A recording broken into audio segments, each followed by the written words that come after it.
In the name of God, the most gracious, the most merciful. Christians say that Jesus is God because he did great miracles that Muhammad couldn't do, in their opinion.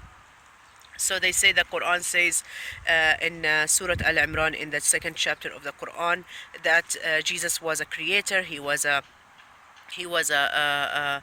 healer. He knew the unknown, and he also uh, um, raised the people from the death. So that's why he's God. And they use, of course, as I said, chapter 2 from the Quran, verse 49.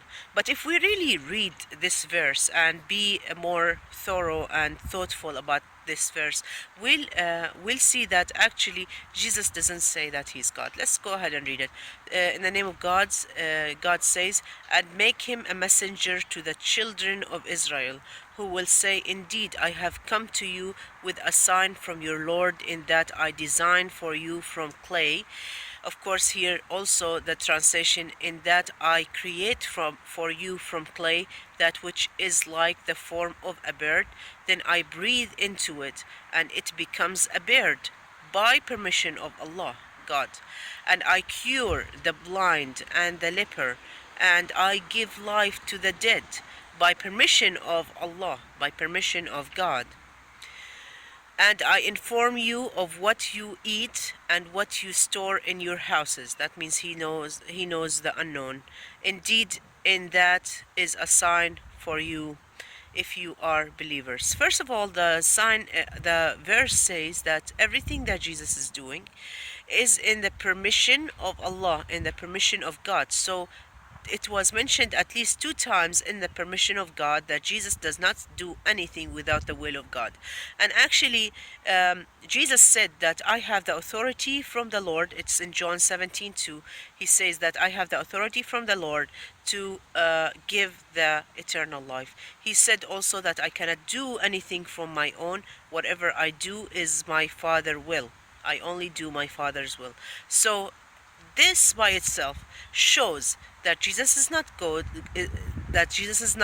he's not Allah, and the only God worthy to be worshipped is the only creator. And because if he was creator and because he created, then it says that he is creating from the clay. So he didn't create something from nothing like God did, like Allah did. And second, he say that he only does that by the permission of God.